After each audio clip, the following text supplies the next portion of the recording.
Lewis Fisher बताते हैं कि वो गांधी जी से 1942 में सेवाग्राम आश्रम में मिले थे और गांधी जी ने लुईस फिशर को बताया कि उनके अंदर ब्रिटिशर्स को इंडिया से भगाने का अर्थ कहाँ से आया, मतलब मोटिवेशन कहाँ से आया। तो ये सब 1917 की बात है। लेकिन यदि तुमको ये जानना है कि 1917 में क्या हुआ, तो उसके पहले ये जानना होगा कि 1916 में क्या हुआ था। तो ये बात है national convention of Indian national Congress की, जो कि लखनऊ में हो रहा था। और वहां पर 2301 डेलीगेट्स आए हुए थे। डेलीगेट्स मतलब रिप्रेजेंटेटिव, और साथ ही साथ बहुत सारे विजिटर्स भी आए हुए थे। उन्हीं विजिटर्स में से एक था राजकुमार शुक्ला, जो कि गांधी जी से मिलने आया था। जो ये राजकुमार शुक्ला है, ये पूरी स्टोरी का मेजर कैरेक्टर है। जब गांधी जी शुक्ला को देखते हैं तो वह उन्हें बहुत ज्यादा गरीब और इनोसेंट टाइप का लग रहा था। राजकुमार शुक्ला शिकायत करने आया था लैंडलॉर्ड सिस्टम के खिलाफ, जो कि चंपारण डिस्ट्रिक्ट में चल रहा था। वैसे गांधी जी ने कभी भी चंपारण डिस्ट्रिक्ट का नाम नहीं सुना था। किसी ने राजकुमार शुक्ला से कहा था कि तुम गांधी जी से मिलकर आओ, वो तुम्हारी प्रॉब्लम को सॉल्व कर देंगे। इसलिए राजकुमार शुक्ला गांधी जी से मिलने आया था। वैसे यहाँ पर एक चीज अच्छे से ध्यान देना कि जो चंपारण डिस्ट्रिक्ट के पीसेंट मतलब किसान थे, उन्हें हम शेयर क्रॉपर्स कहते हैं, क्योंकि वो लोग ऐसे किसान थे जो लोग अपने उगाए हुए हिस्से का जो क्रॉप है उसे एज अ रेंट देते हैं लैंडलॉर्ड को। क्योंकि चंपारण डिस्ट्रिक्ट में जो किसान है ना, वो लैंडलॉर्ड को एज अ पैसा नहीं देते, बल्कि अपने उगाए हुए क्रॉप का हिस्सा देते। कितना हिस्सा देते हैं वो हम आगे जानेंगे। यहाँ ये जानना जरूरी था कि क्यों चंपारण डिस्ट्रिक्ट के पीसेंट को शेयरक्रॉपर्स कहते थे। अब जो राजकुमार शुक्ला था ना, वो भी उन शेयरक्रॉपर्स में से एक था। तो जब राजकुमार शुक्ला गांधी जी से पहली बार मिलते हैं तो गांधी जी उन्हें बोलते हैं कि देखो शुक्ला, मेरा कानपुर में अपॉइंटमेंट है और मैंने इंडिया के अलग अलग जगह में जाने का भी कमिटमेंट कर रखा है, तो मैं अभी तो तुम्हारे साथ नहीं चल सकता। देखो, भले ही राजकुमार शुक्ला इलिटरेट थे, लेकिन वो बहुत ही ज्यादा डिटरमाइंड किस्म के इंसान थे। वो गांधी जी का पीछा ही नहीं छोड़ते हैं और उनके पीछे पीछे अहमदाबाद के आश्रम तक पहुंच जाते हैं। वो गांधी जी के पीछे पीछे हफ्तों तक चलते हैं और हाथ जोड़कर बोलते हैं, प्लीज एक डेट फिक्स करा दीजिए और चलो हमारे साथ चंपारण। अब गांधी जी राजकुमार शुक्ला का डेडिकेशन देखकर बहुत खुश हो जाते हैं और फिर वो बोलते हैं कि अच्छा ठीक है, मैं इस डेट को कलकत्ता आऊंगा, तो मुझे वहीं पर मिलना। उसके बाद में चंपारण चलूंगा। राजकुमार शुक्ला गांधी जी का कलकत्ता में इंतजार करता है। अब गांधी जी कलकत्ता आते हैं, अपना सारा काम वाम निपटाते हैं और राजकुमार शुक्ला के साथ पटना की ट्रेन में बैठ जाते हैं। शुक्ला जो होते हैं वो गांधी जी को राजेंद्र प्रसाद के घर ले जाते हैं, जो कि उस टाइम पर एक लॉयर थे। हाँ, ये वही राजेंद्र प्रसाद जी हैं जो बाद में चलकर कांग्रेस पार्टी के प्रेसिडेंट भी बनते हैं। वैसे गांधी जी और शुक्ला राजेंद्र प्रसाद के घर पहुंचते हैं।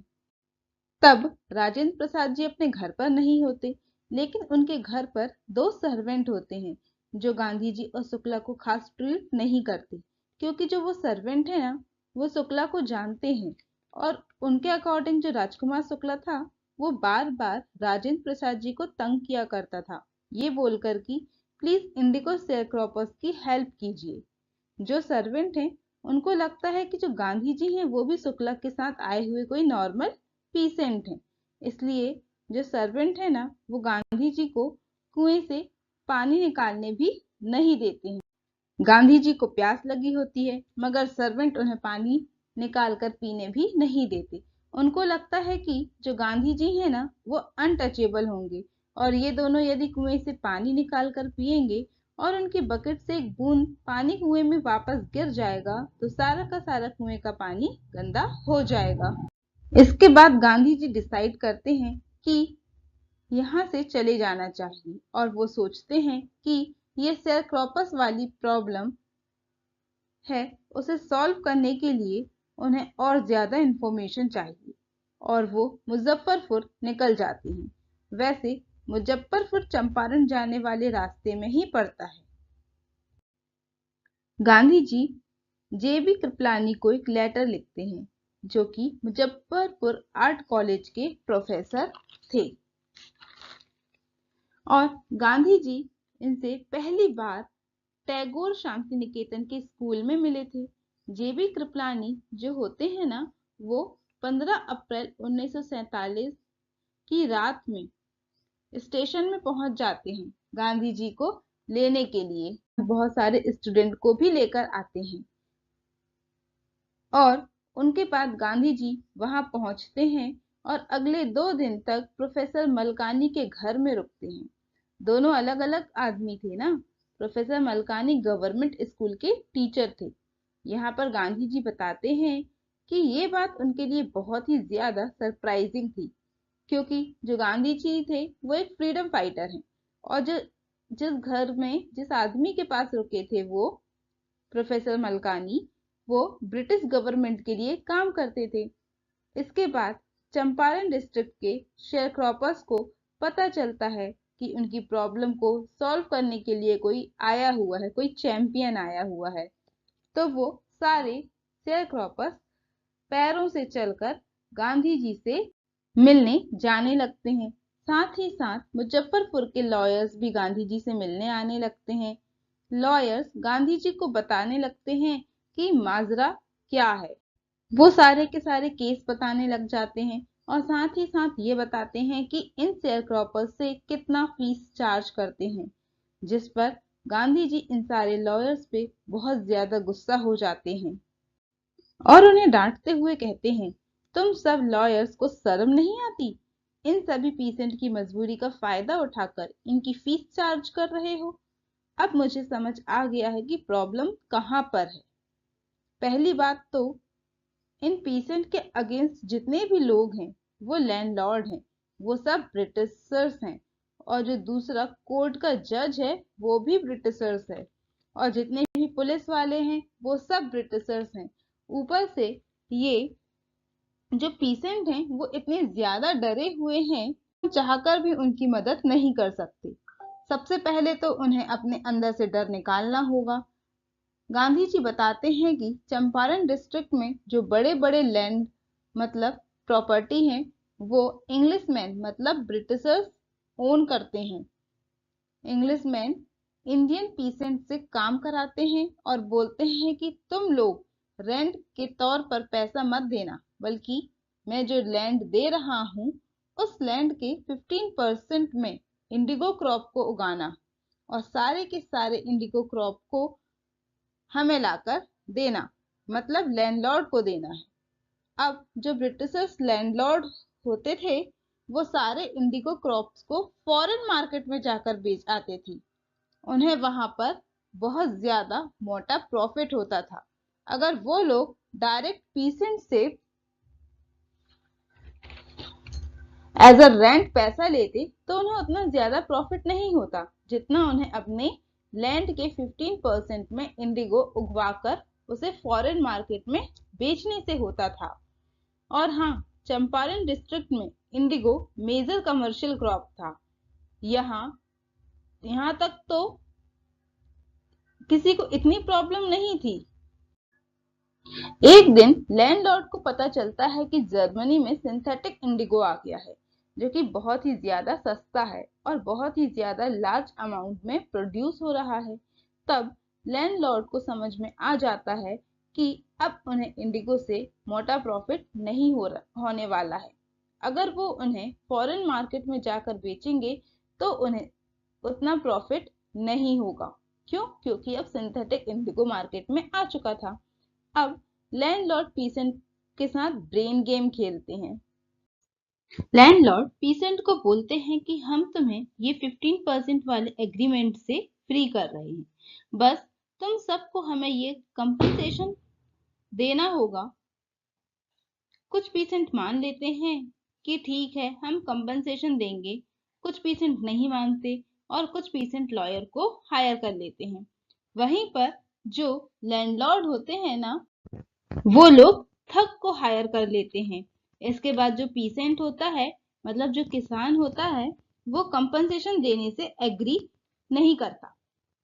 तो ये जो लैंडलॉर्ड थे वो उनके घर में ठग्स भिजवा देते थे, उनके साथ जबरदस्ती करते थे, मारते थे, पीटते थे और जबरदस्ती कंपनसेशन लेते थे। धीरे धीरे जर्मनी के सिंथेटिक इंडिगो के बारे में चंपारण के पीसेंट को भी पता लगने लगा और सभी किसान अपने दिए हुए कंपनसेशन को वापस मांगने लगे लैंडलॉर्ड से। लेकिन लैंडलॉर्ड वापस देने वाले कहाँ थे? तो वो ठग्स को हायर कर रखे थे। इसके बाद गांधी जी की एंट्री होती है और उन्हें ये तो पता चल जाता है कि माजरा क्या है, लेकिन अभी भी उनके पास ज्यादा फैक्ट्स नहीं थे, जिसके लिए Gandhi ji British landlord association के सेक्रेटरी के पास जाते हैं। लेकिन सेक्रेटरी गांधी जी को बोलता है कि वो किसी भी आउटसाइडर को कोई भी इंफॉर्मेशन नहीं देंगे, जिस पर गांधी जी कहते हैं कि यहाँ पर खड़ा कोई आउटसाइडर है तो वो तुम हो, मैं नहीं। इसके बाद गांधी जी तिरहुत डिवीजन के कमिश्नर के पास जाते हैं। वो जो कमिश्नर था ना, वो भी बहुत बदमाश था। वो गांधी जी को ही पुली करने लगता है, तिरहुत छोड़कर चले जाने को कहने लगता है। गांधी जी मोतिहारी डिस्ट्रिक्ट जाते हैं, जो चंपारण का कैपिटल है, और वहीं पर बहुत सारे लॉयर्स को लेकर एक हेडक्वार्टर खोल लेते हैं और वहीं से अपना इन्वेस्टिगेशन स्टार्ट करने लगते हैं, ये सोचकर कि यदि ब्रिटिश लैंडलॉर्ड एसोसिएशन उन्हें प्रूफ नहीं देगा कि इन पीसेंट के साथ कुछ गलत हुआ है, तो वो खुद से प्रूफ ढूंढ लेंगे, मतलब सबूत ढूंढ लेंगे। कुछ समय बाद एक न्यूज आता है कि एक विलेज में एक किसान के साथ मारा पीटा गया है। गांधी जी गांधी जी एक अगली सुबह ही एक हाथी के ऊपर बैठकर उस विलेज में जाने लगते हैं जहां पर ऐसा हुआ था। वहीं पर रास्ते में पुलिस अधीक्षक का एक मैसेंजर अपनी गाड़ी में बैठकर गांधी जी को ओवरटेक करके बोलता है, आप आगे नहीं जा सकती, आपको वापस मेरे साथ चलना होगा क्योंकि आपके लिए एक लीगल नोटिस आया है। गांधी जी जो थे वो नियमों का पालन करने वाले व्यक्ति थे।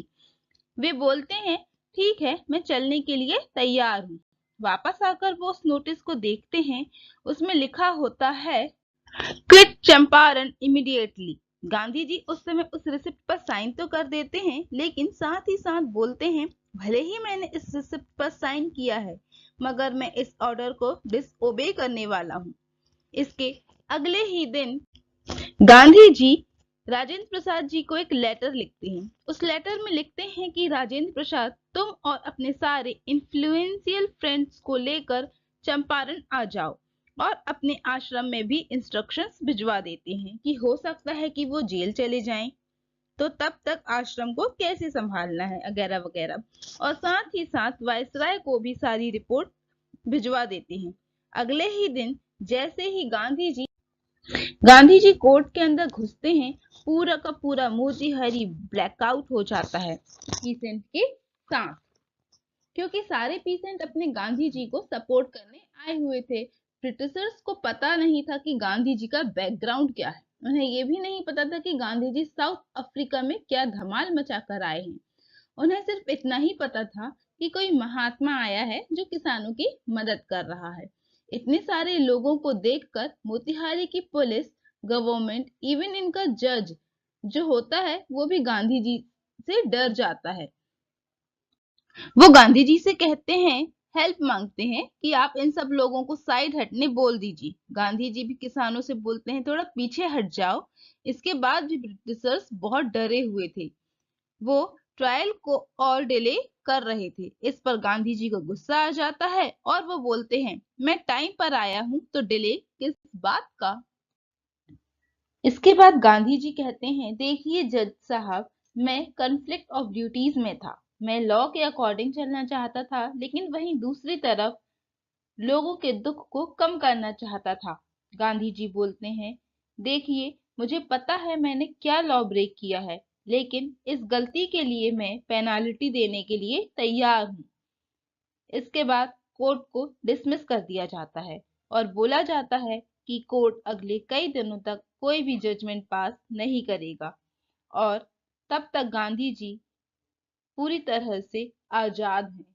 तब तक राजेंद्र प्रसाद, बृजकिशोर बाबू, मौलाना मजरुल हक और बड़े बड़े लॉयर्स वहां पर आ जाते हैं।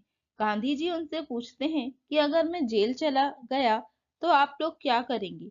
लॉयर्स आगे आकर कहते हैं, गांधी जी, हम तो आपको सलाह देने और मदद करने आए थे। अब आप ही जेल चले जाओगे तो हम लोग अपने अपने घर चले जाएंगे, और जो शेयर क्रॉपर्स के साथ गलत हो रहा है उसका क्या होगा।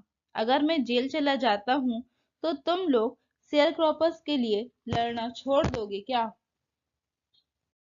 तभी राजेंद्र प्रसाद जी आगे आकर कहते हैं कि गांधी जी, जो इन शेयर क्रॉपर्स के लिए अननोन इंसान थे, वो तक इन शेयर क्रॉपर्स के लिए लड़ने को तैयार हैं, और हम जो कि यहीं पर रहते हैं, हमारा तो कर्तव्य है इन शेयर क्रॉपर्स की मदद करना।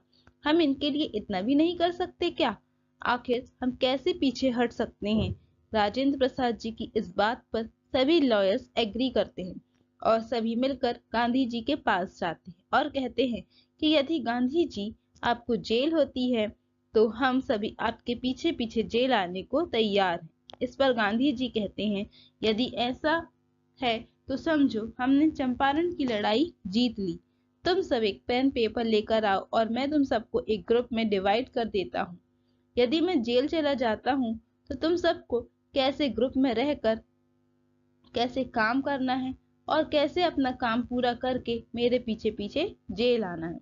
लेकिन कुछ दिनों बाद गांधी जी को मजिस्ट्रेट की तरफ से एक लेटर आता है जिसमें लिखा होता है, लेफ्टिनेंट गवर्नर ने अपना केस वापस ले लिया है।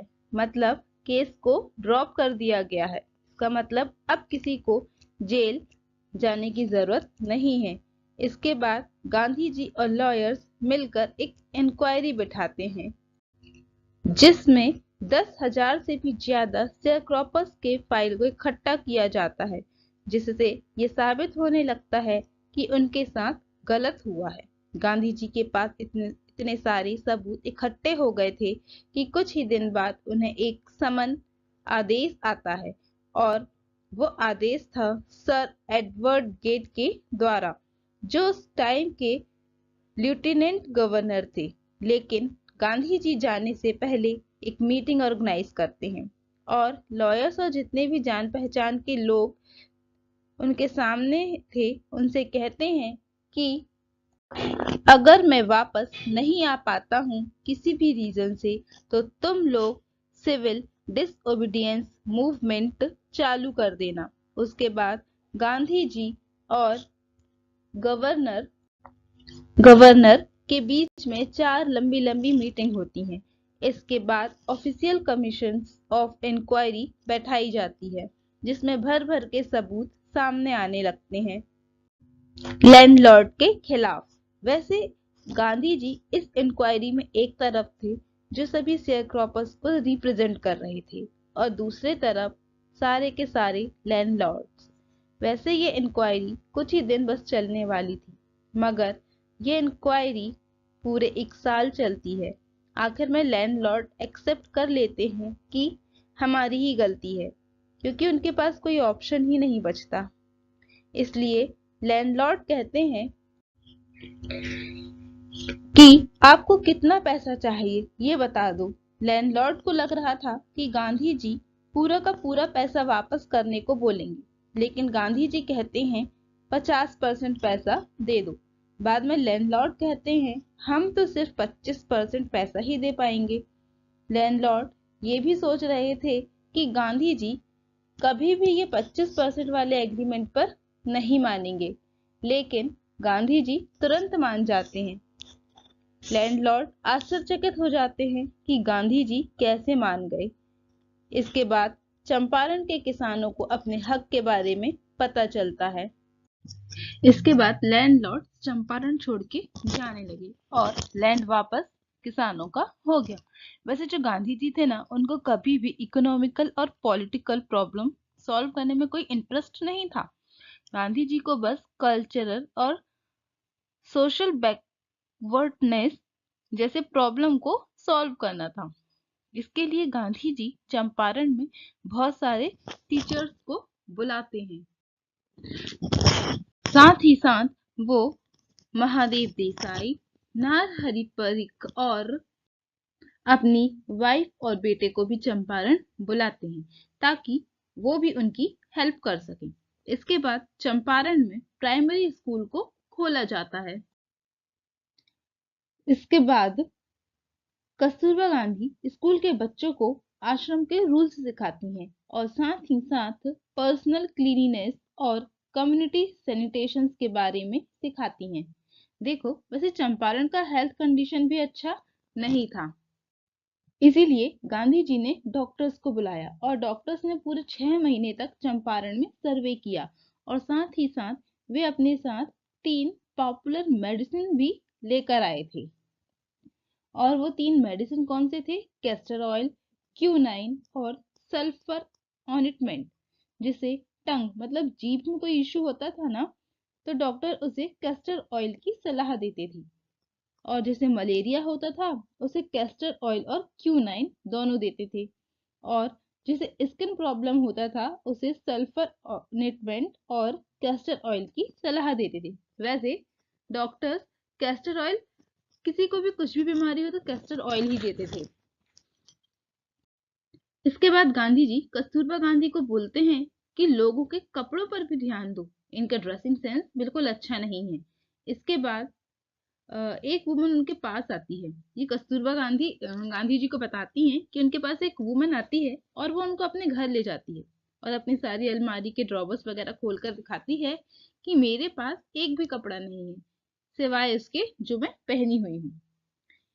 इन सब के बीच जब तक गांधी जी चंपारण में थे, वो लगातार इंस्ट्रक्शंस अपने आश्रम में भेजते रहते थे। और ये चंपारण वाला जो मूवमेंट था ना, गांधी जी के लिए टर्निंग पॉइंट भी था, क्योंकि इससे उन्होंने ये साबित कर दिया था कि ब्रिटिश उनके खुद के कंट्री में ऑर्डर नहीं दे सकती। और साथ ही साथ जो गांधी जी का सपना था कि इंडियंस लोग खुद के लिए स्टैंड लें, मतलब खुद के हक के लिए लड़ें, वैसे राजेंद्र प्रसाद और बड़े बड़े लॉयर्स ये सोचते हैं कि गांधी जी का एक बहुत बड़ा फॉलोअर है जो कि एक इंग्लिश मैन है जिसका नाम चार्ल्स फ्रीडर एंड्रू था। तो उन्होंने ये सोचा, राजेंद्र प्रसाद और बड़े बड़े लॉयर्स ने, कि क्यों ना उसको अपने साथ शामिल कर लिया जाए। ऐसा करने से वो लोग बहुत ही ज्यादा पावरफुल हो जाएंगे। लेकिन गांधी जी को जैसे ही ये बात पता चलती है कि राजेंद्र प्रसाद और बड़े बड़े लॉयर्स एंड्रू को अपने साथ शामिल करना चाहते हैं, तो वो कहते हैं, तुम लोग को क्या लगता है कि हम इंडियंस कमजोर हैं और ये एक अनइक्वल फाइट होगी क्योंकि एक तरफ हम और दूसरी तरफ सिर्फ इंग्लिशमैन रहेंगे? तो इसलिए तुम लोग एंड्रू को अपने साथ मिलाना चाहते हो क्योंकि वो एक इंग्लिशमैन है, ताकि ये इक्वल फाइट हो जाए। ये चीज तुम्हारे दिल की वीकनेस को दिखाता है। हम सबको खुद पर भरोसा रखना चाहिए ताकि हम इस लड़ाई को जीत सकें।